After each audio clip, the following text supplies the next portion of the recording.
ಅವನ ಮಗನ ಮರಣ ಕಾರಣವಾಗಿದೆ. ಮಗನ ಸಾವಿಗೆ ಇವರು ಅಳ್ತಿದ್ದಾರೆ. ಈ ಮಗನ ಸಾವಿಗೆ, ಮಗನ ದೇಹದ ಸಾವಿಗೆ ಅಳಬೇಕಾಗಿಲ್ಲ. ಇವನ ಒಳಗಿನ ಜೀವ ಭಗವಂತನನ್ನು ಸೇರಿದೆ. ಈ ದುಃಖ ಭಗವಂತನಿಗೆ ಸಂಬಂಧಪಟ್ಟದ್ದು, ಈ ಮನುಷ್ಯನಿಗಲ್ಲ ಅನ್ನುವ ಭಾವ ಸಂವೇದನೆ ಭಗವಂತನ ಜೊತೆಗೆ ಡೈರೆಕ್ಟ್ ಕನೆಕ್ಟ್ ಆಗುವುದರಿಂದ ಸ್ಥಿತಪ್ರಜ್ಞ ಆ ಸಾವಿನಲ್ಲಿರುವ ದೇಹಕ್ಕಾಗಿ ದುಃಖಿಸುವುದಿಲ್ಲ, ಆ ಜೀವಕ್ಕಾಗಿ ಭಗವಂತನ ಜೊತೆಗೆ ಪ್ರಾರ್ಥಿಸ್ತಾನೆ. ಭಾವನೆ ಇಲ್ಲದೆ ಇರುವುದಲ್ಲ, ಸೂಪರ್ ಫೈನ್ ಆದ ಭಾವನೆಗೆ ಹೋಗುವುದು. ನಾವು ಒಂದು ಲಿಟರಲ್ ಸೆನ್ಸಿನ ಬಹಳ ಮನುಷ್ಯ ಬಾಲಿಶ ಅವಸ್ಥೆಯ ದುಃಖಕ್ಕೆ ಬೀಳ್ತೇವೆ. ಒಬ್ಬ ಸಂತೋಷದ ತುದಿಯಲ್ಲಿ ಇರ್ತಾನೆ, ಪ್ರಧಾನಮಂತ್ರಿ ಆಗಿದ್ದಾನೆ ಅಂತ. ಚಹಾ ಮಾರುವವನು ಪ್ರಧಾನಮಂತ್ರಿ ಆಗಿದ್ದಾನೆ ಅಂತ ಎಲ್ಲ ಕೊಂಡಾಡ್ತಿರ್ತಾರೆ. ಅವನನ್ನು ನೋಡುವ ಸ್ಥಿತಪ್ರಜ್ಞನಿಗೆ ಅನ್ನಿಸ್ತದೆ, ಈ ಜೀವಕ್ಕೆ ಒಂದು ಕೆಲಸ ಇದೆ. ಈ ಜೀವದ ಕೆಲಸವನ್ನು ಸಾಧ್ಯ ಮಾಡಿಸಿಕೊಳ್ಳಲಿಕ್ಕೆ ಕೆಲವು ದಿನ ಇವನನ್ನು ಪ್ರಧಾನಮಂತ್ರಿಯ ಪಟ್ಟದಲ್ಲಿ ಭಗವಂತ ಕೂಡಿಸಿದ್ದಾನೆ. ಇದು ಶಾಶ್ವತವಲ್ಲ, ಇವನು ಚೆನ್ನಾಗಿ ಕೆಲಸ ಮಾಡಿದರೆ ಇವನಿಗೆ ಒಳ್ಳೆಯದಾದೀತು ಅಂತ ಪ್ರಾರ್ಥಿಸ್ತಾನೆ. ಇದು ಸಮಾಧಿಸ್ಥ ಅವಸ್ಥೆ ಅಂದರೆ ಇದು ಭಗವಂತನ ಜೊತೆಗೆ ಸುಖ ದುಃಖೇ ಸಮಯಕೃತ್ವ ಲಾಭಾಲಾಭೋ ಜಯಾಜಯವು. ಅಥವಾ ಯಾವ ದುಃಖೇಶು ಅನುದ್ವಿಗ್ನಮನ, ನಮ್ದು ಹೇಗೆ ದುಃಖ ಬಂದ್ಕೊಳ್ಳೆ ಭಾರಿ ಉದ್ವೇಗ, ಅಳುವುದೇ ಬೀಳುವುದೇ ಕರೆಯುವುದೇ, ಯಾರ ಹೆಗಲು ಸಿಗ್ತದೆ ಯಾರ ಹತ್ರ ಹೇಳ್ಕೊಳ್ಳೋದು ಗೊತ್ತಿಲ್ಲ ನಮಗೆ. ಸುಖೇಶು ನಾವೇ ನಮಗೆ ಸುಖ ಬಂದದ್ದೇ ನಮ್ಮ ಕಾರಣದಿಂದ ಅನ್ನುವ ದೊಡ್ಡ ಅಹಂಕಾರದಲ್ಲಿ ನಮ್ಮಾಗೆ ಯಾರಿಗುಂಟು? ಎರಡೂ ಆಗಬಾರ್ದಲ್ವಾ? ದುಃಖೇಶು ಅನುದ್ವಿಗ್ನಮನ ಸುಖೇಶು ವಿಗತಸ್ಪೃಹ, ಮುಟ್ಟದ ಹಾಗೆ ಇರಬೇಕು. ಒಂದು ದೊಡ್ಡ ಸಂತೋಷ ಬಂದರೂ ಅವನು ಓಹೋ ಇದು ನನ್ನ ಸಂತೋಷ ಅಂತ ಕುಣಿದಾಡಲ್ಲ. ಒಂದು ದುಃಖ ಬಂದರು ಅಯ್ಯೋ ದೇವರೇ ನನ್ನ ಜೀವನಕ್ಕೆ ಯಾಕಪ್ಪ ಈ ದುಃಖ ಅಂತ ಹೇಳಲ್ಲ. ಇದು ಈ ಡಿಫರೆನ್ಸ್ ಅನ್ನ ಕೃಷ್ಣ ಹೇಳ್ತಿದ್ದಾನೆ. ಇದು ಸಮಾಧಿಸ್ಥ ಅವಸ್ಥೆಯ ಒಬ್ಬ ಸ್ಥಿತಪ್ರಜ್ಞನ ಗುಣಲಕ್ಷಣಗಳು ಅಂತ ಹೇಳಿ ಕೃಷ್ಣ ಹೇಳ್ತಾನೆ. ಹೀಗೆ ಮುಂದುವರೆದರೆ ನೀನು ಈ ಕರ್ಮವನ್ನು ದಾಟಕ್ಕೆ ಸಾಧ್ಯವಿದೆ. ಈ ಕರ್ಮ ನಮ್ಮನ್ನು ದಾಟಿಸಲಿಕ್ಕಾಗಿ ಇದೆ ಮತ್ತು ಈ ಭಕ್ತಿಯಿಂದ ಮಾಡಿದವನೆಲ್ಲ ಈ ಕರ್ಮವನ್ನು ದಾಟ್ತಾನೆ, ಇಲ್ಲದಿದ್ದರೆ ಇಲ್ಲೇ ಮುಳುಗಿ ಹೋಗ್ತಾನೆ.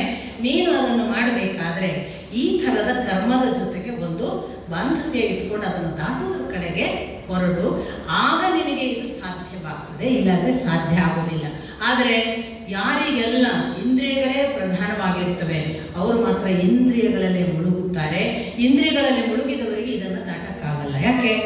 ಸಂಗಾಸ್ತು ಯಾವ ಸಂಘದಿಂದ ಸ್ಥೇಷು ಉಪಜಾಯತೆ ಕಾಮಃ, ಕಾಮಾತ್ ಭವತಿ ಕ್ರೋಧಃ, ಕ್ರೋಧಾತ್ ಸಮೋಹಃ, ಸಮೋಹಾತ್ ವಿಭ್ರಮಃ, ಸ್ಮೃತಿಭ್ರಂಶಾತ್ ಬುದ್ಧಿನಾಶಾತ್ ವಿನಶ್ಯತಿ. ಪುನಃ ಅದನ್ನು ಎಚ್ಚರಿಸ್ತಾನೆ. ಹಾಗಾಗಿ ನೀನು ಈ ಕಾಮ ಕ್ರೋಧಗಳಿಂದ ನೀನು ದೂರ ಬಾ. ಅದು ಹೇಗೆ ಬರಬೇಕು? ಇಂದ್ರಿಯಗಳಿಂದ ಕಳಚಿಕೊ. ಇಂದ್ರಿಯಗಳಿಂದ ಕಳಚಿಕೊಳ್ಳುವುದಂದರೆ ನಿನ್ನ ಭಾವನೆಗಳನ್ನು ಇಂದ್ರಿಯದ ಮನಸ್ಸಿನ ಜೊತೆಗೆ ಈ ದೇಹಕ್ಕೆ ಸಂಬಂಧಪಟ್ಟ ಸಂತೋಷಕ್ಕೆ ಕನೆಕ್ಟ್ ಮಾಡದೆ ಭಾವಕ್ಕೆ ಸಂತೋಷ ಪಡುವ ಆ ಭಗವಂತನ ಜೊತೆಗೆ ಕನೆಕ್ಟ್ ಮಾಡು. ಈ ಥರದ ಸೂಚನೆ ಕೊಡ್ತಾ ಕೃಷ್ಣ ಇದನ್ನು ದಾಟುವುದರ ಕಡೆಗೆ ನಡಿ, ಇದು ನಿನಗೆ ಸಾಧ್ಯವಿದೆ. ಆದರೆ ನೆನಪಿಟ್ಟುಕೋ, ತಿಳಿಯುವ ಜ್ಞಾನ ನಹಿ ಜ್ಞಾನೇನ ಸದೃಶಂ, ಜ್ಞಾನಕ್ಕೆ ಸದೃಶವಾದ ಯಾವುದೇ ಇಲ್ಲ ಅಂತಲೂ ಎಚ್ಚರಿಸ್ತಾನೆ. ಈಗ ಅವನು ಕೇಳ್ತಾನೆ, ಹ್ಯವರಂ ಕರ್ಮ ದೂರೇಣ ಹ್ಯವರಂ ಕರ್ಮ ಅಂತ ಒಂದು ಮಾತು ಬಂದಿರುತ್ತೆ ಕೃಷ್ಣನ ಬಾಯಿಯಿಂದ. ಜ್ಞಾನಕ್ಕಿಂತ ಕರ್ಮವು ಬಹಳ ದೂರ ಅಥವಾ ಕಡಿಮೆ. ಪಕ್ಕ ಅದನ್ನೇ ತಗೋತಾನೆ ಅರ್ಜುನ. ನೀನೇ ಹೇಳ್ತೀ ಈ ಕರ್ಮ ಘೋರ ಅಂತ, ಜ್ಞಾನಕ್ಕಿಂತ ಅದು ಕಡಿಮೆ ಅಂತ. ಮತ್ತೆ ಯಾಕೆ ನನ್ನನ್ನು ದುಡ್ತೀಯಪ್ಪ ಕರ್ಮದಲ್ಲಿ? ಯುದ್ಧ ಮಾಡು ಯಾಕೆ ದುಡ್ತೀನ ನಾನು? ಆಗ ಅವನು ಹೇಳ್ತಾನೆ, ಹೌದು ಯಾಕೆ ಮಾಡ್ತೀಯ ಅಂದರೆ ಕರ್ಮ ಮಾಡದೆ ಈ ಜಗತ್ತಿಲ್ಲ. ಅದು ಪ್ರಕೃತಿಯ ಜೈ ಗುಣೈ, ಪ್ರಕೃತಿ ಸಹಜವಾಗಿ ನಮ್ಮೆಲ್ಲರಲ್ಲೂ ಕರ್ಮ ಇದೆ. ಒಬ್ಬ ಮನುಷ್ಯ ಮಾತಾಡದೆ ಇವತ್ತು ನನ್ನ ಕೆಲಸವೇ ಮಾಡದೆ ಒಂದು ದಿವಸ ಕೂತ್ಕೊಳ್ತೇನೆ ಅಂತ ಯಾರಾದರೂ ಪ್ರಯತ್ನ ಪಡಿ. ಕೂತ್ಕೊಳ್ಳೋದು ಎಷ್ಟು ಕಷ್ಟ ಅನ್ನೋದನ್ನು ನೀವೇ ಯೋಚನೆ ಮಾಡಿ. ಈಗ ಇಲ್ಲಿ ಕೂತ್ಕೊಳ್ಳುವಾಗಲೂ ಕೂಡ ಕೂತಿದ್ದೇವೆ ದೈಹಿಕವಾಗಿ, ಮನಸ್ಸು ಕೆಲಸ ಮಾಡ್ತಿದೆ, ಅದರಿಂದ ಕೂತ್ಕೊಳ್ಳೋಕ್ಕಾಗತ್ತೆ. ಸಪೋಸ್ ಮನಸ್ಸು ಕೆಲಸ ಮಾಡಲಿಲ್ಲ, ಕಣ್ಣು ಮಿಟುಕಿಸಬಾರ್ದು. ಕರ್ಮ ಇಲ್ಲ ಅಂತಂದ್ರೆ ಎಲ್ಲಿವರೆಗೆ ಇರಬಾರ್ದು? ಕಣ್ಣು ಮಿಟುಕಿಸಬಾರ್ದು, ಕಿವಿ ಕೇಳಬಾರ್ದು, ಉಸಿರಾಡಬಾರ್ದು ಅಂತ ಅಂದ್ಕೊಳ್ಳಿ, ಕುಂಭಕದಲ್ಲಿರಬೇಕು. ಕರ್ಮವೇ ಇಲ್ಲದ ಸ್ಥಿತಿಗೆ ಹೋಗಕ್ಕೆ ಸಾಧ್ಯನಾ? ಕರ್ಮವೇ ಇಲ್ಲದ ಸ್ಥಿತಿಗೆ ಹೋಗಕ್ಕೆ ಸಾಧ್ಯವಿಲ್ಲ. ಈ ಜಗತ್ತು ಕರ್ಮವಿಲ್ಲದೆ ಇಲ್ಲಪ್ಪ. ಹಾಗಾಗಿ ಕರ್ಮ ಅನ್ನೋದು ಅನಿವಾರ್ಯ, ನೀನು ಮಾಡಲೇಬೇಕು. ನೀನು ಮಾಡದೇ ಇದ್ರೆ ಅದು ನಿನ್ನನ್ನು ಬಿಡೋದಿಲ್ಲ, ನಿನ್ನನ್ನು ಕರ್ಕೊಂಡೇ ಹೋಗ್ತದೆ. ಆ ಅರ್ಥದಲ್ಲಿ ಕರ್ಮವನ್ನು ಮಾಡು. ಹಾಗಾದ್ರೆ ನಾವು ಹೇಗೆ ಕರ್ಮವನ್ನು ಮಾಡಬೇಕು ಅನ್ನೋದನ್ನು ಪುನಃ ಕೃಷ್ಣ ಹೇಳ್ತಾ ಬರ್ತಾನೆ. ಒಂದೊಂದು ಕರ್ಮವನ್ನು ಮಾಡುವಾಗ ಈ ಕರ್ಮವನ್ನ ಜ್ಞಾನಯಜ್ಞ ಅಂತ ಮಾಡುವವರಿದ್ದಾರೆ, ಇದನ್ನು ಧ್ಯಾನಯಜ್ಞ ಅಂತ ಮಾಡುವವರಿದ್ದಾರೆ, ಇದನ್ನು ಕರ್ಮಯಜ್ಞ ಅಂತ ಮಾಡುವರು. ದೈಹಿಕವಾಗಿ ಇಂದ್ರಿಯ ಭೂತವಾಗಿ ಮಾಡಿದರೆ ಅದು ಕರ್ಮಯಜ್ಞ. ದೇವರ ಜ್ಞಾನದ ದಾರಿಯಲ್ಲಿ ಮಾಡಿದರೆ ಅಧ್ಯಯನ, ಅಧ್ಯಾಪನ, ತಪಸ್ಸು, ಹೋಮ, ಹವನ ಇವೆಲ್ಲ ಜ್ಞಾನಯಜ್ಞ. ಇನ್ನು ಪ್ರಾಣಾಯಾಮ, ಮೌನವಾಗಿ ಕೂತ್ಕೊಳ್ಳೋದು, ಇದೆಲ್ಲ ಧ್ಯಾನ ಯಜ್ಞ. ಎಲ್ಲ ಥರದ ಯಜ್ಞವೂ ಸಾಧ್ಯ. ಆದರೆ ಈ ಯಜ್ಞಗಳನ್ನು ಯಾರ್ಯಾರು ಯಾವ ಯಾವ ಧರ್ಮದವರು ಧರ್ಮ ಅಂದಾಗ ಕೃಷ್ಣ ಸ್ವಧರ್ಮವನ್ನು ಹೇಳ್ತಾನೆ. ಸ್ವಧರ್ಮಕ್ಕನುಗುಣವಾದ ಕರ್ಮ ಮಾಡು. ಸ್ವಧರ್ಮೇ ನಿಧನಂ ಶ್ರೇಯ ಪರಧರ್ಮೋ ಭಯಾವಹ. ಯಾರ್ಯಾರು ಯಾವ ಯಾವ ಧರ್ಮದಲ್ಲಿ ಇದ್ದಾರೋ ಆಯಾ ಕರ್ಮವನ್ನೇ ಮಾಡಬೇಕು. ಯಾವ ಧರ್ಮ ನಮ್ಮದಲ್ಲವೋ ಆ ಕೆಲಸವನ್ನು ಮಾಡಬಾರದು. ಇದ್ಯಾವುದು ಧರ್ಮ? ಈ ಧರ್ಮದ ಬಗ್ಗೆ ನಮಗೆ ಗೊತ್ತಿಲ್ಲ. ನಮ್ಮಲ್ಲಿ ಒಂದು ಮಾತು ಇದೆ ನೋಡಿ, ನಾವು ಬಹಳ ಬಹಳ ಸರಳವಾಗಿ ಎಲ್ಲರೂ ಬಳಸ್ತೇವೆ, ಅಂತರಂಗ ಧರ್ಮ, ಮನೋಧರ್ಮ. ಇಲ್ಲಿ ರಿಲಿಜನ್ ಅನ್ನೋ ಅರ್ಥ ಅಲ್ಲ. ನಮಗೆ ನಮ್ಮ ಗುಣನಡತೆಗೆ ಹೊಂದುವ ಒಂದು ಜಾಯಮಾನಕ್ಕೆ ಧರ್ಮ ಅಂತ ಹೆಸರು. ನಮ್ಮ ಗುಣನಡತೆಗೆ ಹೊಂದುವ ಜಾಯಮಾನ ಅದು ನನ್ನನ್ನು ಇಂಥದೇ ಕೆಲಸ ಮಾಡುವುದಕ್ಕೆ ಆಸಕ್ತಿ ಅಂತ ಹುಟ್ಟಿಸಿ ಕರ್ಕೊಂಡು ಹೋಗ್ತದೆ. ಈಗ ಉದಾಹರಣೆಗೆ, ನನ್ನಲ್ಲಿ ಕೂತ್ಕೊಂಡಲ್ಲೇ ಎದ್ದಲ್ಲೆಲ್ಲ ಅನ್ಯಾಯದ ವಿರುದ್ಧ ಸಿಡಿದೇಳಬೇಕು, ಹೋರಾಟ ಮಾಡಬೇಕು ಅನ್ನುವ ಜಾಯಮಾನವೇ ನನ್ನ ಧರ್ಮವಾದರೆ ನಾನು ಹುಟ್ಟಿದ್ದು ಯಾವ ಮನೆ ಲೆಕ್ಕ ಅಲ್ಲ. ನನ್ನ ಧರ್ಮಕ್ಕೆ ಕ್ಷಾತ್ರ ಧರ್ಮ ಇದೆ.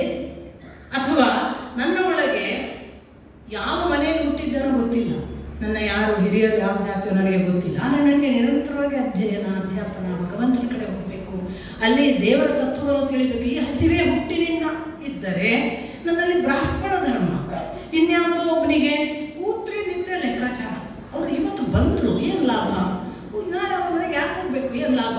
ಈ ಲೆಕ್ಕಾಚಾರದಲ್ಲೇ ಬದುಕುವ ಜಾಯಮಾನ ಇದ್ದರೆ ಅದು ಅವರ ವೈಶ್ಯ ಧರ್ಮ, ಗುಣಕ್ಕನುಗುಣವಾಗಿ. ಇದು ವರ್ಣಕ್ಕೆ ಸಂಬಂಧಪಟ್ಟದ್ದೇ, ಬಣ್ಣ. ಹಾಗೆಯೇ ನನಗೆ ಪರಿಚಾರಕತ್ವ, ಸದಾ ಇನ್ನೊಬ್ಬರ ದುಃಖಕ್ಕೆ ಕರಗುವ, ಅವರ ಸೇವೆ ಮಾಡುವ, ಅವರು ಕಷ್ಟದಲ್ಲಿದ್ದರೆ ನಾನು ಏನಾದರೂ ಅವರಿಗೆ ಮಾಡಿ ಕೊಟ್ಟು ಆನಂದ ಪಡುವ ಅಂತಂದರೆ ಶುಚ ದ್ರವತಿ, ಇನ್ನೊಬ್ಬರ ದುಃಖಕ್ಕೆ ಕರಗುವ ಗುಣ, ಅದು ಶೂದ್ರ. ಈ ಧರ್ಮ ಇದರಲ್ಲಿ 4 ಎಲ್ಲರಲ್ಲೂ ಇದೆ. ದಯವಿಟ್ಟು ಅನ್ಯಥಾ ಭಾವಿಸಬಾರದು, ಎಲ್ಲರಲ್ಲೂ 4 ಇದೆ. ನಮ್ಮಲ್ಲಿ ಡಾಮಿನೇಟಿಂಗ್ ಯಾವುದು ಅದು ನಮ್ಮ ಧರ್ಮ ಅಷ್ಟೇ. 3 ಉಳಿದದ್ದು ಇದೆ ನನ್ನಲ್ಲಿ. ನಾನು ಯಾವುದೋ ಒಂದು ಸಂದರ್ಭದಲ್ಲಿ ಹೋರಾಟ ಮಾಡುವ ಛಾತಿ ಬಂದೇ ಬರ್ತದೆ, ಸಿಟ್ಟು ಬಂದಾಗ. ಇನ್ಯಾವುದೋ ಸಂದರ್ಭದಲ್ಲಿ ಬಹಳ ಲೆಕ್ಕಾಚಾರ, ನಾವು ಮನೆಯಲ್ಲಿ ಕೂತು ಅಡುಗೆ ಮಾಡುವ ಕೂಡ ಲೆಕ್ಕಾಚಾರ ಮಾಡೋದಿಲ್ಲ. ಇವತ್ತಿಷ್ಟು ತರಕಾರಿ ಹಣ ಖರ್ಚಾಯಿತು ಆಗುತ್ತೆ, ವ್ಯವಹಾರ ಬಂದೇ ಬರುತ್ತೆ. ವ್ಯವಹಾರ ಇಲ್ಲದೇನಿದೆ? ಎಷ್ಟೋ ಸಂದರ್ಭದಲ್ಲಿ ಯಾರೇ ಬರಲಿ ಸೇವೆ ಮಾಡಬೇಕು ಅನ್ನೋ ಮನೋಭಾವ ಇಲ್ಲದಿದ್ದರೆ ಅದೆಂಥ ಮನುಷ್ಯತ್ವ? ಸೇವೆ ಎಲ್ಲರ ಗುಣ. ಯಾವುದೋ ಒಂದು ಸಂದರ್ಭದಲ್ಲಿ ದಿನ ಇಡೀ ಹಾಳು ಮಾಡಿದೆ, ದೇವರನ್ನು ಯೋಚಿಸೋದೇ ಇಲ್ಲಲ್ಲ ಅಂತ ಒಂದು ಕ್ಷಣವಾದರೂ ಯೋಚಿಸ್ತೇವಲ್ಲ, ಅಲ್ಲೇ ಮಟ್ಟಿಗೆ ಬ್ರಾಹ್ಮಣತ್ವ. ಯಾವುದು ನಮ್ಮ ದಿನದ 75% ಆವರಿಸಿದೆ ಅದು ನಮ್ಮ ಪ್ರಮುಖ ಧರ್ಮ ಅಷ್ಟೇ. ಸ್ವಧರ್ಮೇ ನಿಧನಂ ಶ್ರೇಯ ಪರಧರ್ಮೋ ಭಯಾವಹ. ಆದ್ದರಿಂದಲೇ ಈ ಮಾತನ್ನು ಕೃಷ್ಣ ಹೇಳುವಾಗ ಭಾರತೀಯ ಹಿಂದೂ ಧರ್ಮ ಪರಂಪರೆಗೆ ಒಂದು ಹೊಸ ಸಂದೇಶ ಕೊಟ್ಟಿದ್ದಾನೆ ಕೃಷ್ಣ. ನಾವು ಪರಧರ್ಮಕ್ಕೆ ಹೋಗುವುದು ಭಯವನ್ನು ಉಂಟು ಮಾಡುತ್ತದೆ. ನಮ್ಮ ಧರ್ಮವನ್ನು ನಾವು ಆಚರಿಸಬೇಕು. ಇದನ್ನು ರಿಲಿಜನ್ನಿಗೆ ಅನ್ವಯಿಸುವುದಲ್ಲ. ಸಪೋಸ್ ನಮ್ಮ ಧರ್ಮದಲ್ಲಿ ಯಾವುದಿದೆ ಅದನ್ನು ಬಿಟ್ಟು ಇನ್ನೊಂದು, ಉದಾಹರಣೆಗೆ ಮಗು ಹೇಳ್ತಾ ಇರ್ತದೆ, ಅಮ್ಮ ನನಗೆ ಇಂಜಿನಿಯರ್ ಆಗ್ಲಿಕ್ಕೆ ಇಷ್ಟ ಇಲ್ಲ, ಮತ್ತೆ ನಂಗೆ ಸಂಗೀತಗಾರ ಆಗಬೇಕು. ಅದರ ಧರ್ಮ ಪಾಪ, ಅದು ಸಂಗೀತದ ಒಳಗೆ ಹಸಿವಿದೆ. ಇಲ್ಲ ನೀನು ಇಂಜಿನಿಯರೇ ಆಗಬೇಕು. ಪರಧರ್ಮ ಭಯಾವಹ. ಪಾಪ ಫೇಲ್ ಆಗುತ್ತೆ, ಅಳುತ್ತೆ, ಬೀಳುತ್ತೆ, ಅದಕ್ಕೆ ಒಳ್ಳೆ ಮಾರ್ಕ್ಸ್ ಬರೋಲ್ಲ, ಆಮೇಲೆ ಎಂಜಾಯ್ ಮಾಡಲ್ಲ, ಜೀವನ ಎಲ್ಲ ಹಾಳು ಮಾಡುತ್ತೆ. ಅಪ್ಪ ಅಮ್ಮ ಮಾತ್ರ ಇಲ್ಲ ಸಂಗೀತಗಾರ ಆಗ್ಲಿಕ್ಕೆ. ಇದು ಪರಧರ್ಮಕ್ಕೆ ದೂಡುವುದು. ಛಾತಿಯಿಂದ ಜಾಯಮಾನದಿಂದ ಯಾವುದು? ಹಾಗಂತ ಕೊಲೆಗಾರನಿಗೆ ಕೊಲೆ ಮಾಡುವ ಗುಣ ಇರ್ತದೆ, ಅವನನ್ನು ಚೇಂಜ್ ಮಾಡಬೇಕು, ಅದು ಬೇರೆ ಮಾತು, ಅದಕ್ಕೆ ಬೇರೆ ವಿಶ್ಲೇಷಣೆ. ಇದನ್ನು ಹೇಳಿದ ಅವನು ಸ್ವಧರ್ಮೇ ನಿಧನಂ ಶ್ರೇಯ ಪರಧರ್ಮೋ ಭಯಾವಹ. ಅಷ್ಟು ಹೇಳಲಿಲ್ಲ ಅವನು. ಇದರಲ್ಲಿ ನೀನು ನಡೆಯುವಾಗ ಕರ್ಮ ಬ್ಯಾಲೆನ್ಸ್ ಮಾಡ್ಕೊಳ್ತಾ ಧರ್ಮದ ಜೊತೆಗೆ ಹೊಂದಿಸ್ಕೊಂಡು ರೂಢಿಸಿಕೊಂಡ. ನೀನು ಬೆಳೀತಾ ಬೆಳೀತಾ ನೀನು ಒಂದು ಹಂತಕ್ಕೆ ಬಂದರೆ ನಿನಗೇನೆ ಗೊತ್ತಾಗ್ಲಿಕ್ಕೆ ಶುರುವಾಗ್ತದೆ ನಿನ್ನ ಧರ್ಮ ಯಾವುದು ಅಂತ. ಅವನು ಭಾರಿ ಒಳ್ಳೆ ಪ್ರಶ್ನೆ ಕೇಳ್ತಾನೆ ಅರ್ಜುನ. ಅನಿಚ್ಛಿನ್ನಮಪಿ ಬಲಾದೇವ ನಿಯೋಜತಿ. ನನಗೆ ಕೆಲವೊಮ್ಮೆ ಇಷ್ಟ ಇರುವುದಿಲ್ಲ. ನಮಗೆ ಅಂಥ ಸಂದರ್ಭದಲ್ಲಿ ಅನಿಚ್ಛಿನ್ನಮಪಿ, ಇಚ್ಛೆ ಇಲ್ಲದಿದ್ರೂ ಕೂಡ ಯಾವುದೋ ಕರ್ಮಕ್ಕೆ ಯಾವುದೋ ಎಳೀತದಲ್ಲ, ಅದು ಯಾಕೆ? ಹೌದಲ್ವ? ಬೇರೆಯವರು ಎಳೆದು ತಗೊಂಡೋಗಿ ಇಂಜಿನಿಯರ್ ಮಾಡೋದು ಬೇರೆ, ಅದೊಂದಾಯ್ತು. ನಮಗೆ ಇಷ್ಟ ಇರುವುದಿಲ್ಲ ಕೆಲವೊಮ್ಮೆ, ಗೊತ್ತೇ ಇಲ್ಲದೆ ಆ ಕೆಲಸ ಕೊಡ್ತೇವೆ. ಉದಾಹರಣೆಗೆ ನನಗೆ ಗೊತ್ತಿರುವ ಹಾಗೆ ಮೆಜಾರಿಟಿ ಗೊತ್ತೇ ಇಲ್ಲದೆ ಕುಡಿಲಿಕ್ಕೆ ಹೋಗ್ಬಿಡ್ತಾರೆ. ಅವರಿಗೆ ಗೊತ್ತಿಲ್ಲ. ಮತ್ತೆ ಕೆಲವೊಮ್ಮೆ ಅವರನ್ನು ಕೇಳಿದ್ರೆ ನನಗೆ ಆ್ಯಕ್ಚುಲಿ ಇಷ್ಟ ಇರಲಿಲ್ಲ, ಅದು ಎಂತ ಆಯಿತು ಗೊತ್ತಿಲ್ಲ ಹೋದೆ ಅಂತ. ಆಮೇಲೆ ಹೊರಗೆ ಬರಲಿಕ್ಕಾಗದೆ ಒದ್ದಾಡ್ತಾರೆ. ಅನಿಚ್ಛಿನ್ನಮಪಿ ಬಲಾದಿವ ನಿಯೋಜತೆ. ನನ್ನನ್ನು ಯಾರೋ ಕರ್ಕೊಂಡು ಹೋಗಿ ಮಾಡಿಸಿದ ಹಾಗೆ, ಬಲಾತ್ಕಾರದಿಂದ ಮಾಡಿಸಿದ ಹಾಗೆ ನಡೆದು ಬಿಡ್ತದಲ್ಲ. ಯಾವುದರಿಂದ? ಕಾಮಯೇಷ ಕ್ರೋಧಯೇಷ ರಜೋಗುಣ ಸಮುದ್ಭವ. ಯಾಕಾಗತ್ತೆ ಹೀಗೆ ಗೊತ್ತಾ? ಕೃಷ್ಣ ಕೇಳ್ತಾನೆ. ಯಾಕೆ ಹೀಗಾಗತ್ತೆ ಗೊತ್ತಾ?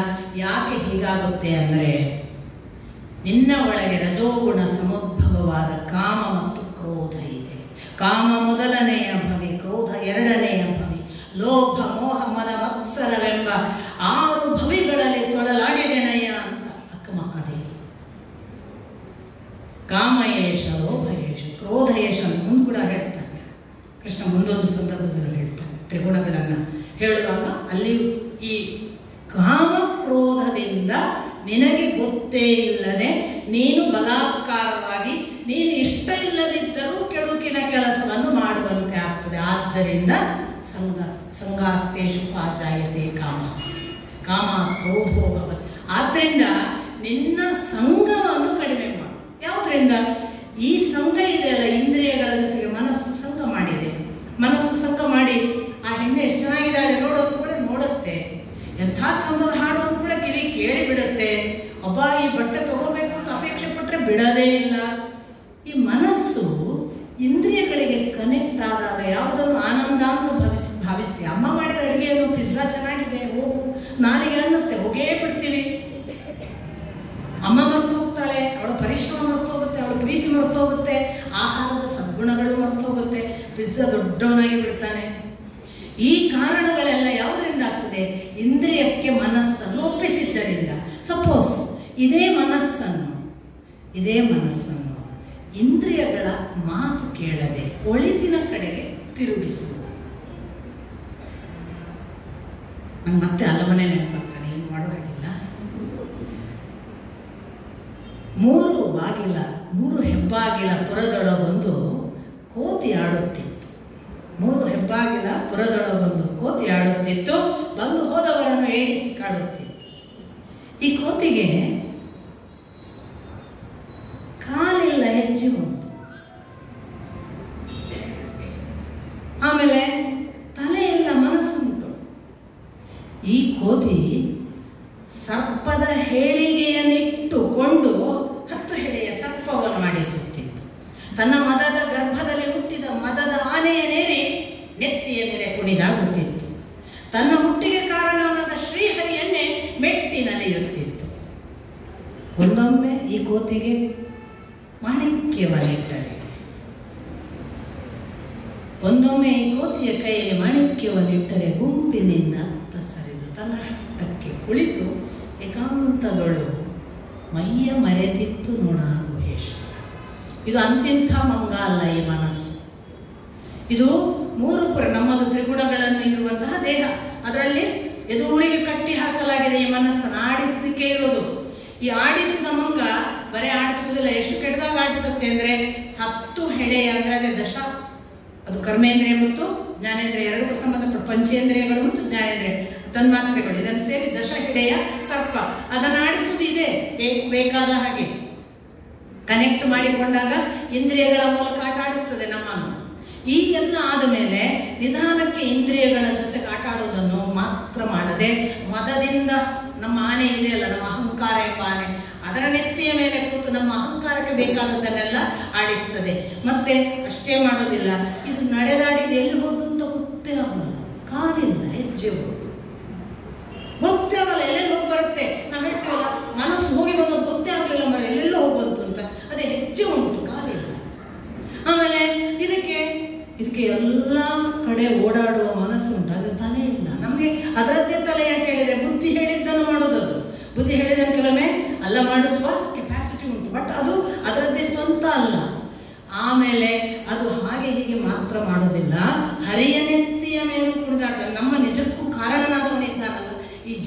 ಸರ್ವಸ್ವ ಅವನನ್ನು ಕೂಡ ಎಷ್ಟು ಸಾರಿ ಸೋಲಿಸ್ತದೆ, ತಾನೇ ಗೆಲ್ಲದು.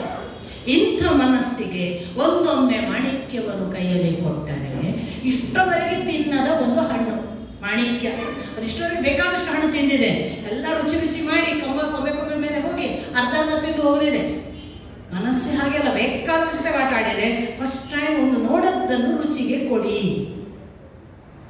ಮಾಣಿಕ್ಯವನ್ನು ಇದರವರೆಗೆ ಕೊಟ್ಟಿಲ್ಲದಂತಹ ಭಗವಂತ ಅಂತ ಅಂದ್ಕೊಳ್ಳಿ.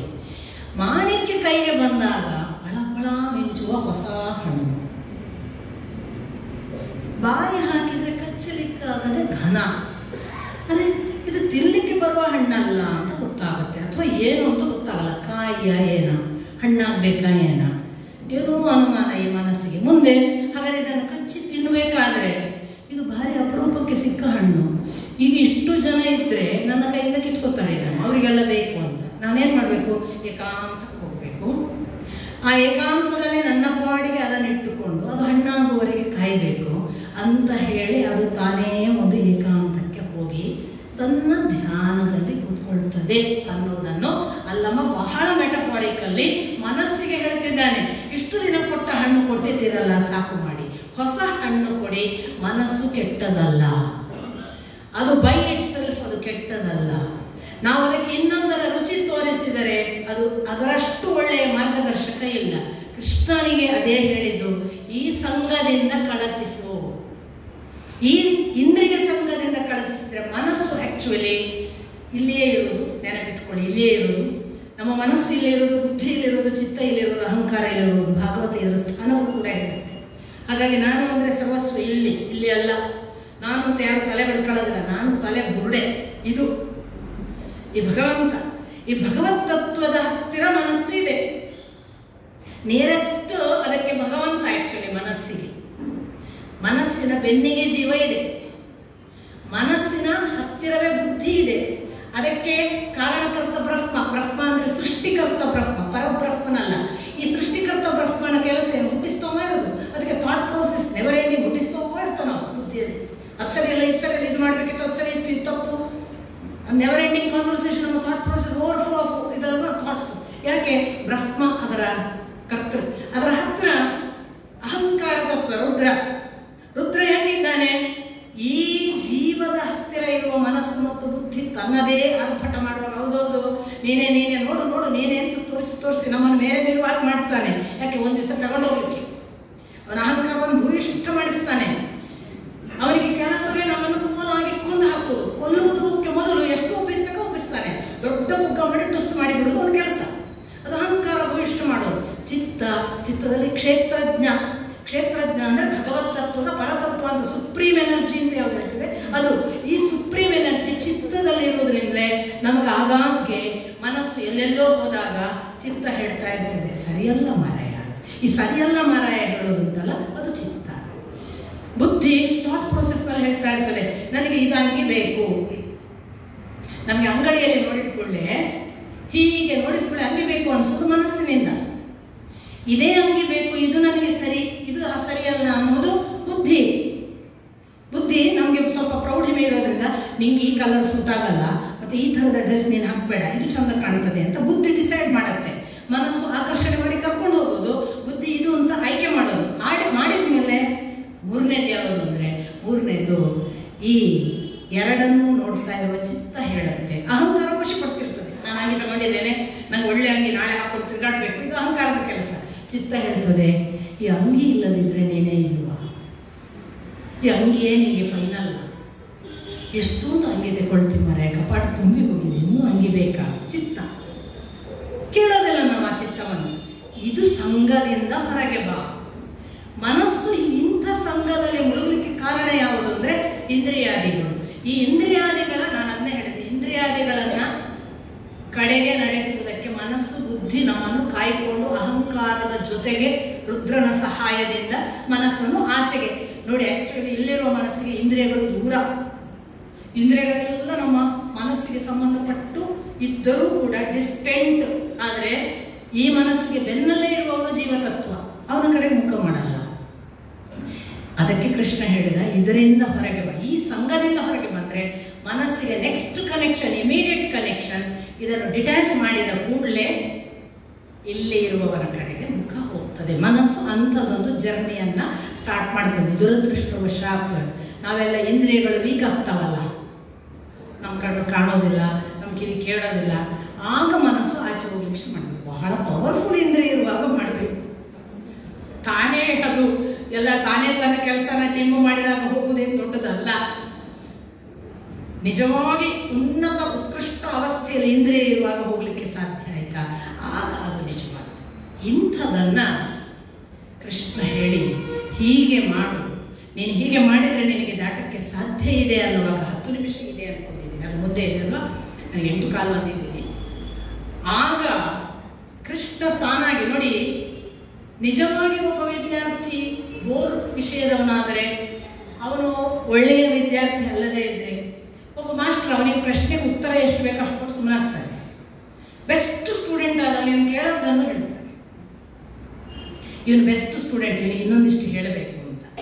ಇದೆಲ್ಲ ನಾವು ಗಮನಿಸಬೇಕು. ಕೃಷ್ಣ ಈ ಮತ್ತಿನ ಅಧ್ಯಾಯದಲ್ಲಿ ನೇರ ಅವನಿಗೆ, ನನಗೆ ನೀನು ತುಂಬ ಸಖನಾಗಿ ಭಕ್ತನಾಗಿ ಇರುವುದರಿಂದ ನನಗೆ ಇನ್ನಷ್ಟು ಹೇಳಬೇಕು ಅನ್ನಿಸ್ತದೆ, ಆದ್ದರಿಂದ ನಿನಗೆ ಈ ಒಂದು ವಿಶೇಷ ರಹಸ್ಯವನ್ನು ಹೇಳುತ್ತೇನೆ ಅಂತ ಮುಂದುವರಿಸ್ತಾನೆ. ಇದು ಯಾರಿಗೆ ಹೇಳಲಿಕ್ಕೆ ಸಾಧ್ಯ? ಯಾರು ಡಿಸರ್ವ್ ಮಾಡ್ತಾರೆ, ಯಾರು ನನಗೆ ನಿಜವಾಗಿ ಇದನ್ನು ಕೇಳುವುದರಿಂದ ಇವನು ಉದ್ಧಾರ ಆಗ್ತಾನೆ ಅಂತ ಅನ್ನಿಸ್ತದೆ, ಅಂಥವನಿಗೆ ಮಾತ್ರ ಹೇಳಬಹುದು. ಕೃಷ್ಣನಲ್ಲಿ ಅಂಥದ್ದೊಂದು ಆಯ್ಕೆ ಇತ್ತು, ಕೃಷ್ಣನಿಗೆ ಅಂಥದ್ದೊಂದು ರೀಡಿಂಗ್ ಇತ್ತು. ಕೃಷ್ಣನಿಗೆ ಗೊತ್ತಿತ್ತು Arjuna of all the lot are a best ಅಂತ. ಹಾಗಾಗಿ ನೀನು ನನ್ನ ಭಕ್ತೋಸಿ ಸಖೇತಿ, ಆದ್ದರಿಂದ ನಾನು ನಿನಗೆ ಹೇಳ್ತೀನಿ, ನನಗೆ ನೀನು ಸಖನೂ ಭಕ್ತನೂ ಇರುವುದರಿಂದ ನಾನು ಎಂಥದನ್ನು ಹೇಳ್ತೇನೆ, ಬಹಳ ರಹಸ್ಯವಾದದ್ದನ್ನು ಹೇಳ್ತೇನೆ. ಏನು ನಾನು ಈಗ ಇಷ್ಟರವರೆಗೆಲ್ಲ ಹೇಳಿದ್ದೆ ಅಲ್ಲ ನಿನಗೆ, ಇದನ್ನು ನಾನು ವಿವಸ್ವತನಿಗೆ ಅಹಂ ಪ್ರೋಕ್ತ, ನಾನು ಈ ಹಿಂದೆ ಈಗ ನಿನಗೆ ಹೇಳಿದ್ದನ್ನು ವಿವಸ್ವತನಿಗೆ ಹೇಳಿದ್ದೆ. ವಿವಸ್ವತನು ಮನುವಿಗೆ ಹೇಳಿದ್ದ, ಮನು ಇಕ್ಷ್ವಾಕುವಿಗೆ ಹೇಳಿದ್ದ. ಅಂಥದೊಂದು ರಹಸ್ಯವನ್ನು ಕಾಲದಿಂದ ಜನ ನಿಜವಾಗಿ ದಾಟಿಸದೇ ಇರುವುದರಿಂದ ಕಾಲಾಂತರದಲ್ಲಿ ಅದು ನಷ್ಟವಾಯಿತು. ಆ ನಷ್ಟವಾದ ರಹಸ್ಯವನ್ನು ನಾನೀಗ ನಿನಗೆ ಹೇಳ್ತೇನೆ. ಕಾರಣ ನನಗೆ ನೀನು ನನ್ನ ಭಕ್ತ ಮತ್ತು ನೀನು ನನ್ನ ಸಖ, ನೀನು ನನ್ನ ಗೆಳೆಯ ಮತ್ತು ನನ್ನ ಭಕ್ತನಾದ್ದರಿಂದ ನಿನಗೆ ಹೇಳ್ತೇನೆ ಅಂದಾಗ ನೀವು ಭಾರಿ ಒಳ್ಳೆ ಪ್ರಶ್ನೆ ಕೇಳ್ತಾನೆ. ಅಲ್ಲ ಮರೆ, ನೀನು ಮೊನ್ನೆ ಹುಟ್ಟಿದವ, ನನಗಿಂತ 6 ತಿಂಗಳು ದೊಡ್ಡವ, ನೀನು ಸೂರ್ಯ ಯಾವಾಗದಿಂದ ಇದ್ದಾನೆ, ನೀನು ವಿವಸ್ವತನಿಗೆ ಹೇಳಿದ್ದಿಂತ ನಾನು ಹೇಗೆ ನಂಬೋದು? ಎಷ್ಟು ಪ್ರಾಮಾಣಿಕ, ಎಷ್ಟು ಒಳ್ಳೆಯ ಪ್ರಶ್ನೆ, ನಾವು ಯಾರಾದರೂ ಕೇಳಬಹುದಾದಲ್ವಾ? ಮತ್ತು ಎಷ್ಟು ನೈಜತೆ, ಪೋಷಾಕಿನ ಅಂಶವೇ ಇಲ್ಲ. ಇದೇನು ನಮ್ಮಲ್ಲಿ ಬಹಳ ಜನ ಹೇಗೆ ಹೇಳಿ, ಎಲ್ಲಿ ದಡ್ಡ ಅಂತ ಹೇಳ್ತಾರೆ ಅನ್ನೋ ಪ್ರಶ್ನೆ ಕೇಳೋದು ಬೇಡಪ್ಪ. ದಡ್ಡ ಅನ್ನಿಸ್ಕೊಳ್ಳೋರೆ ಪ್ರಶ್ನೆ ಕೇಳಿದ್ರೆ ಏನು ತೊಂದರೆ ಅಂತ ಇಲ್ಲ. ದಡ್ಡ ಅನ್ನಿಸ್ಕೊಂಡ್ಬಿಟ್ರೆ 4 ಜನ ನಕ್ಕರೆ, ಪ್ರಶ್ನೆ ಕೇಳೋ ಉತ್ತರ ಹೇಳೋರು ಬೈದ್ರೆ, ಅರೆ ಡಿಸ್ಟ್ರಾಯ್ ಆಗಲಿಕ್ಕೆ ಪ್ರಶ್ನೆ ಕೇಳಬೇಕು. ನಾವು ಏನು ಇದ್ದೇವೆ ಅದು ಇಲ್ಲ ನಾಶವಾಗಲಿಕ್ಕೆ ಪ್ರಶ್ನೆ ಕೇಳಬೇಕು. ಅದು ಬಿಟ್ಟು ಪ್ರಶ್ನೆ ಕೇಳುವುದೇ ಸ್ವಲ್ಪ ನಾನು ಕೇಳೋದು ನಿಮಗೆ ಸಿಲ್ಲಿ ಅನ್ನಿಸ್ತದೆ ಅಂತ ಶುರು ಮಾಡಿದರೆ, ನೀವೇ ಮೊದಲೇ ಸಿಲ್ಲಿ ಯಾಕೆ ಹೇಳ್ತೀರಿ? ಬಟ್ ನಮ್ಮ ಆ್ಯಟಿಟ್ಯೂಡ್ ಹಾಗೆ, ಒಂದು ಚೂರು ಅಂತ ಭಾವವೇ ಇಲ್ಲ ನೋಡಿ. ಅಲ್ಲ ಮರೆ, ಮೊನ್ನೆ ಹುಟ್ಟಿದ್ದೀನಿ, ನೀನು ನಾನೊಟ್ಟಿಗೆ ಹುಟ್ಟಿದವ, ಕೃಷ್ಣ ನೀನು ನನ್ನೊಟ್ಟಿಗೆ ಹುಟ್ಟಿದವ, ನಿನ್ನಕ್ಕಿಂತ ಮೊದಲು ಅವನು ಹುಟ್ಟಿದ್ದಾನೆ, ನೀನು ಅವನಿಗೆ ಹೇಳಿದಂತ ನಾನು ಹೇಗೆ ನಂಬೋದು ಅಂತ ಕೇಳಿದ ಅರ್ಜುನ. ಅದ್ಭುತವಾದ ಪ್ರಶ್ನೆ. ಯಾಕೆ ಗೊತ್ತಾ? ಇಡೀ ದೊಡ್ಡ ರಹಸ್ಯವನ್ನು ಕೃಷ್ಣನಿಂದ ಓಪನ್ ಮಾಡಿಸಿಕೊಳ್ಳಿಕ್ಕೆ ಬೇಕಾದ ಪ್ರಶ್ನೆ. ಹೇಗೆ ನಾನು ಹೇಳಿದ್ದೆ ಅನ್ನೋದನ್ನು ಹೇಳಬೇಕಾದ್ರೆ ನಾನು ಯಾರು ಅಂತ ಹೇಳಬೇಕು. ಈಗ ಕೃಷ್ಣ ಬಹೂನಿ ಜನ್ಮಾನಿ ಮೇ ವ್ಯತೀತಾನಿ ತವ ಚ ಅರ್ಜುನ ತಾನಿ ಅಹಂ ವೇದ ಸರ್ವಾಣಿ ನ ತ್ವಂ ವೇತ್ತ ಪರಂತ. ಎಷ್ಟು ಚಂದವಾದ ಉತ್ತರ, ಎಷ್ಟು ಒಳ್ಳೆಯ ಪ್ರಶ್ನೆ. ನೀನು ಮೊನ್ನೆ ಹುಟ್ಟಿದವ, ಅವರಿಗೆಲ್ಲ ಹೇಳಿದ್ದಿಂತ ನಾನು ಹೇಗೆ ನಂಬೋದು? ಬಹೂನಿ ಜನ್ಮಾನಿ ಮೇ ವ್ಯತೀತಾನಿ, ನಾನು ಬಹಳ ಜನ್ಮಗಳನ್ನು ಕಳೆದಿದ್ದೇನೆ, ಇದೇ ಒಂದು ಜನ್ಮವಲ್ಲ. ಅಷ್ಟೇ ಹೇಳಿದರೆ ಕೃಷ್ಣ ದೊಡ್ಡವನಾಗ್ತಿರ್ಲಿಲ್ಲ. ಕೃಷ್ಣ ಎಲ್ಲಿ ದೊಡ್ಡವನಾಗೋದಂದ್ರೆ ತವಚ ಅರ್ಜುನ, ನೀನೂ ಕೂಡ ಅರ್ಜುನ. ನಾನು ಮಾತ್ರ ಬಹಳ ಜನ್ಮವನ್ನು ಕಳೆದು ಬಂದ ದೊಡ್ಡವನಲ್ಲ, ನೀನು ಕೂಡ ಅನೇಕ ಜನ್ಮವನ್ನು ಕಳೆದು ಬಂದವನು.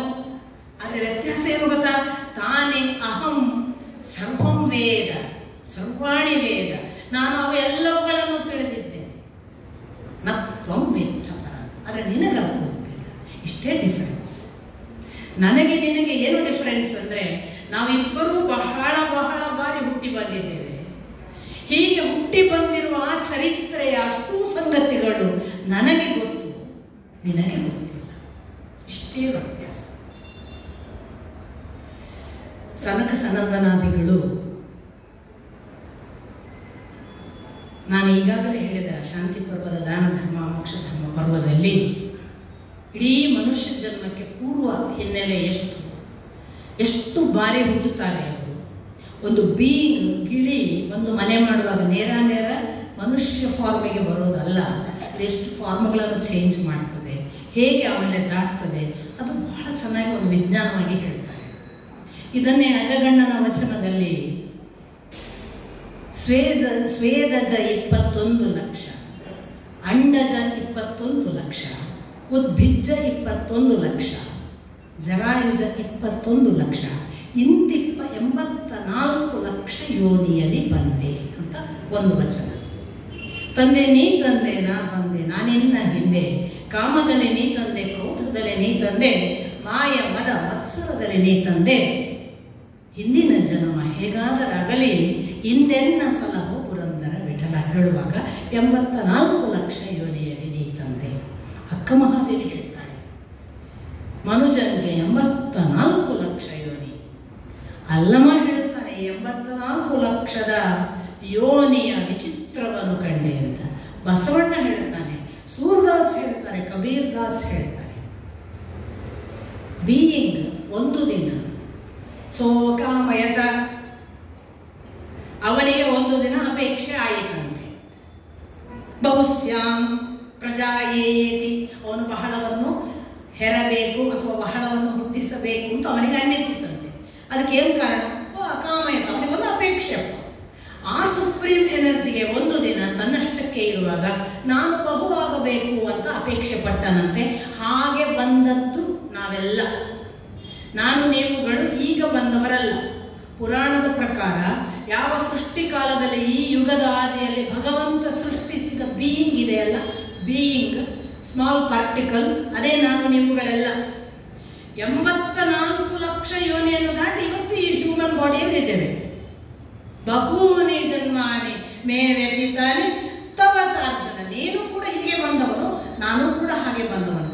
ಮಮ ವರ್ತ್ಮಾನುವರ್ತಂತೆ, ನನ್ನನ್ನು ನೋಡಿ ಮನುಷ್ಯ ಹೇಗಿರಬೇಕು ಅಂತ ಮಾದರಿ ಮಾಡ್ತಾರೆ, ಆದ್ದರಿಂದ ನಾನು ಹೀಗಿದ್ದೇನೆ ಅಂತ ಕೃಷ್ಣ ಹೇಳ್ತಿದ್ದಾನೆ.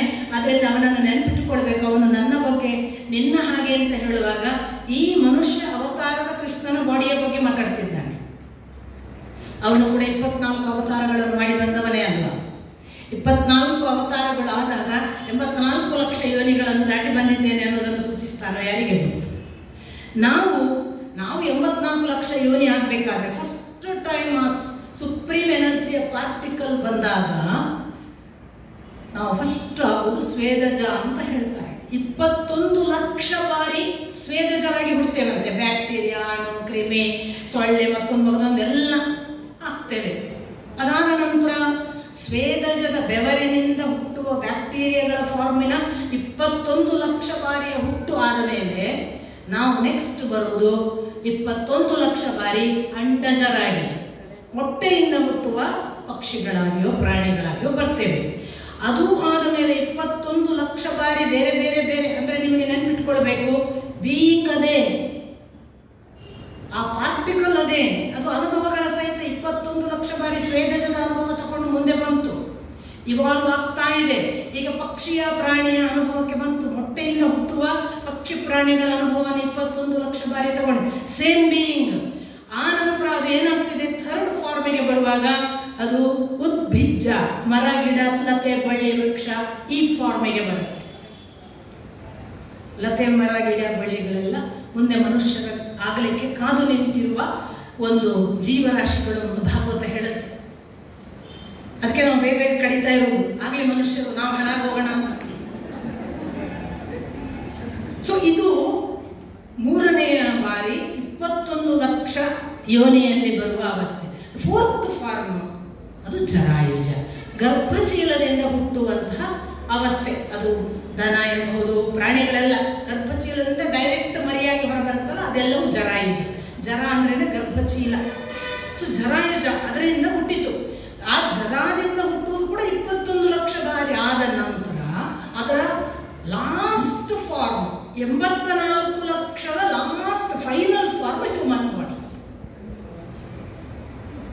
ಹಾಗಾಗಿ ನಮಗೆ ಯಾಕೆ ದಯೆ ಇರಬೇಕು ಅಂತ ಕೃಷ್ಣ ಹೇಳುವುದು, ಯಾಕೆ ಹಿಂಸಿಸಬಾರದು. ನೀನು ಅದೇ ಆಗಿದ್ದಿ, ಒಂದು ಕಾಲಕ್ಕೆ ನೀನು ಅದೇ ಆಗಿದ್ದಿ, ನೆನಪಿಟ್ಟುಕೋ. ಒಂದು ಪ್ರಾಣಿಯನ್ನು ಹಿಂಸಿಸಬೇಡ, ಒಂದು ಗಿಡ ಮರವನ್ನು ಕೊಲ್ಲಬೇಡ, ಒಂದು ಬ್ಯಾಕ್ಟೀರಿಯಾ ಮತ್ತೊಂದರ ಜೊತೆಗೆ ನೀನು ನಮ್ಮದೆಲ್ಲ ಬೇರೆ ಬೇರೆ ಅದಕ್ಕೆ ವ್ಯಾಖ್ಯಾನಗಳು ಬೇರೆ ಮಾತು. ನಾವು ನಮ್ಮಷ್ಟಕ್ಕೆ ಕೂತಾಗ ಸೊಳ್ಳೆ ಕಡೆಯಲ್ಲಿ ಬಂದರೆ ಕೊಲ್ಲಬಾರ್ದು ಅನ್ನೋದನ್ನು ಕೃಷ್ಣ ಹೇಳಿಲ್ಲ. ನಾವು ಹೋಗಿ ಹಾವಿಗೆ ಕಲ್ಲು ಹಾಕಿ ಕೊಲ್ಲೋದು ಸಲ್ಲದು.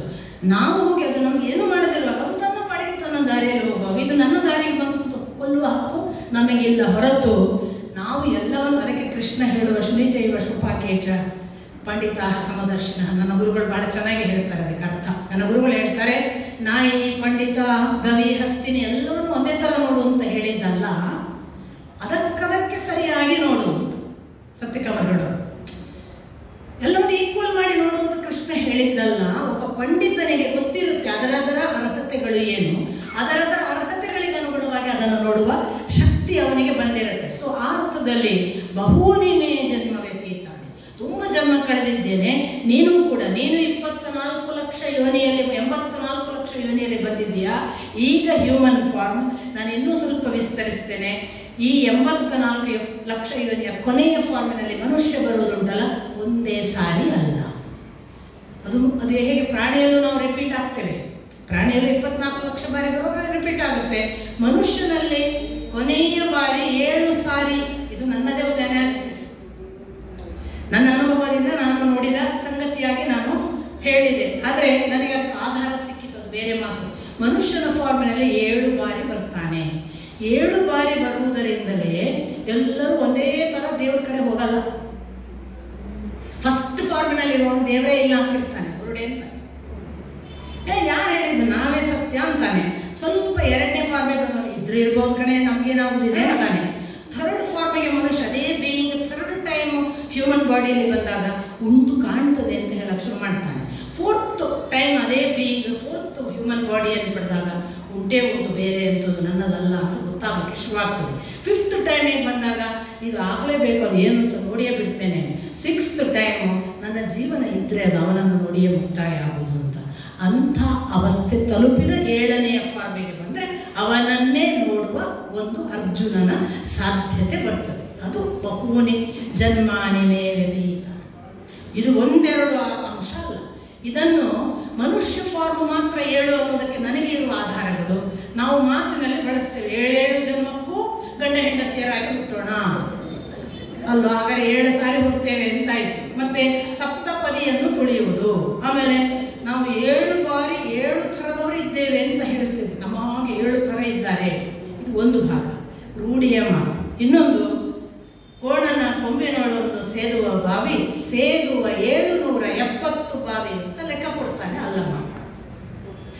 ಕೋಣ ಅಂದ್ರೆ ಅಜ್ಞಾನ, ಅಜ್ಞಾನದ ಕೋಡು ಅಹಂಕಾರ, ಅಜ್ಞಾನದ ಅಹಂಕಾರದ ಕೋಡಿನ ಈ ಮನುಷ್ಯ ಜನ್ಮ. ಬಾವಿ ಅಂದರೆ ಜೀವನ. ಈ ಜೀವನ ಎಷ್ಟು? 770 ಬಾವಿ ಅಂತ ಲೆಕ್ಕ ಕೊಡ್ತಾನೆ. ಏನು 770? ಅಲ್ಲಮ್ಮ ಮಾತ್ರ ಇಷ್ಟು ಪರ್ಫೆಕ್ಟ್ ಲೆಕ್ಕ ಕೊಡೋದು. ನಮ್ಮ ಅಧ್ಯಾತ್ಮ ಪರಂಪರೆಯಲ್ಲಿ ಸನಕ ಸನಂದನಾದಿಗಳು ಕೊಡ್ತಾರೆ, ಬಿಟ್ಟರೆ ಅಲ್ಲಮ್ಮ ಕೊಡೋದು. ಏನು 770 ಬಾವಿ ಅಂದರೆ 110 ಅವನ ಎವರೇಜ್ ಒಂದು ಬಾಡಿಗೆ ಇಟ್ಟಿದ್ದಾನೆ ಲೆಕ್ಕ. ಎವರೇಜ್ 110 × 7 ಅದು ಮಾಡಿದಾಗ 770 ಬಾವಿ. ಈ 770 ಬಾವಿ ಪ್ರತಿಯೊಬ್ಬರಿಗೂ ಉಂಟು. ನಮ್ಗೆಲ್ಲರಿಗೂ 770 ವರ್ಷ ಸಿಗುತ್ತೆ. ಸಪೋಸ್ ಆ ಬಾವಿಯಲ್ಲೊಂದು ತಿರುಗುವ ಬುಗರಿ, ಸಪೋಸ್ ನಮ್ಮ ಜೀವನದಲ್ಲಿ ನಾವು ಮಾಯೆಗೆ ಒಲಿದು ಬಿಟ್ಟರೆ, ತಿರುಗುವ ಬುಗರಿ ಅಂದರೆ ಹುಟ್ಟು ಸಾವಿನ ಚಕ್ರ. ನಾವು ಅದಕ್ಕೆ ಒಪ್ಪಿಸಿಕೊಂಡ್ರೆ ಅದರ ಮೇಲೆ ಸೂಳೆ ಮಲಗಿದ್ದಾಳೆ, ಮಾಯೆ ಮೋಹ. ಆ ಮಾಯೆಯನ್ನು ಮಾಡುವ ಸೂಳೆಗೆ ಒಲಿದು ಬಿಟ್ಟರೆ ಗುಹೇಶ್ವರ ಲಿಂಗ ಅಲ್ಲಿಲ್ಲ ಕಾಣಿರು, ಸಿಕ್ಕಲ್ಲ. ಸಿಗಬೇಕಾದ್ರೆ ನೆರೆ ಕೆನ್ನೆಗೆ ತೆರೆಗಲ್ಲಕ ಶರೀರ ಗುಡು ಹೋಗದ ಮುನ್ನ, ಮುಪ್ಪಿನಿಂದ ಒಪ್ಪ ಅಳಿಯದ ಮುನ್ನ, ಶಿವನ ನೆನೆಯಿರೋ ಈ ಜನ್ಮ ಬದುಕಿಲ್ಲ. ಅದನ್ನು ಕೃಷ್ಣ ಹೇಳಿದ, ಬಹೂನೇ ಜನ್ಮಾನಿ ಮೇ ವ್ಯತೀತಾನೆ. ನಾನು ಇವತ್ತು ಬಂದವನಲ್ಲ ಕಣಯ್ಯ, ನೀನು ಕೂಡ ಅಲ್ಲ. ಸನಕ ಸನಂದನಾದಿಗಳು ಹೇಳಿದರು, ಮನುಷ್ಯನ ಜೀವಿತಾವಧಿಯಲ್ಲಿ 800 ವರ್ಷ ಅಂತ. 800 ವರ್ಷ ಅಂತಾರೆ. 800 ವರ್ಷಕ್ಕೊಮ್ಮೆ ಈ ಬೀಯಿಂಗ್ ಉತ್ಕರ್ಷ ಅವಸ್ಥೆಗೆ ಹೋಗ್ತದೆ, ಹಾಗೆಲ್ಲ ಭಗವಂತನನ್ನು ಮುಟ್ತದೆ ಅನ್ನೋ ಒಂದು ಸೈನ್ಸನ್ನೇ ಹೇಳ್ತಾರೆ ಸನಕ ಸನಂದನಾದಿಗಳು. ಅದನ್ನು ಹೇಳುವವರು ಭೀಷ್ಮಾಚಾರ್ಯರು ಯುಧಿಷ್ಠಿರನಿಗೆ. ಇಂಥದ್ದೊಂದು ಸೈನ್ಸನ್ನು ಮುಂದೆ ಕೃಷ್ಣ ಹೇಳುವವನಿದ್ದಾನೆ. ಅದು ವಾಸ್ತವಿಕ ಭಗವದ್ಗೀತೆ